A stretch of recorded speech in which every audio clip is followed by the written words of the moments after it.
semaine, ça fera pratiquement un mois que l'arrêt de la Cour constitutionnelle a été porté à leur connaissance. L'arrêt de la Cour de justice de la CEDEAO a été porté à leur connaissance, puisque entre le prononcé de l'arrêt et la signification de l'arrêt s'est écoulé pratiquement 3 semaines. Nous leur avons adressé l'arrêt le vendredi, c'est-à-dire hier. À partir de là, comme nous tirerons la conséquence devant leur silence, qu'ils n'ont pas envie de réparer la violation et de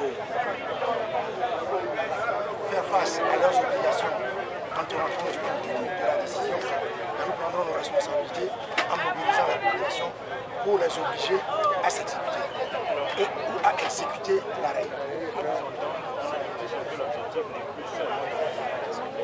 L'objectif n'a jamais été seulement de retourner à l'Assemblée. L'objectif a été de retourner à l'Assemblée et de montrer que la Cour constitutionnelle, qui est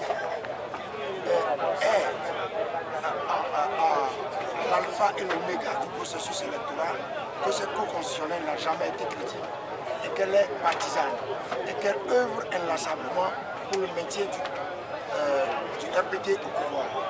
Et donc, c'est chose faite aujourd'hui. À partir du moment où nous avons obtenu de la Cour de justice de la CEDEAO un arrêt dans lequel il est dit que la Cour constitutionnelle a violé la Déclaration universelle des droits de l'homme et la Charte africaine des droits de l'homme et des peuples, nous sommes parvenus à nous faire. Et donc aujourd'hui, la conséquence logique est soit que s'ils ont un minimum de dignité, les membres de la Cour constitutionnelle démissionnent demain, ou alors ils soient contraints à la démission.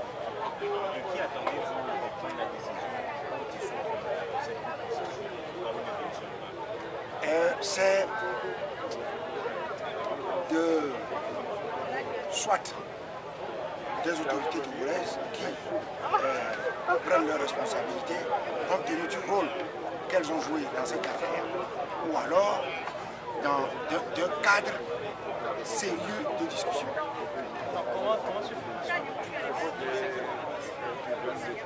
Non, le gouvernement ne s'y oppose pas encore. Il faut que le gouvernement nous signifie qu'il s'y oppose. Nous venons de lui adresser la copie de l'arrêt et nous attendons de lui qu'il se prononce.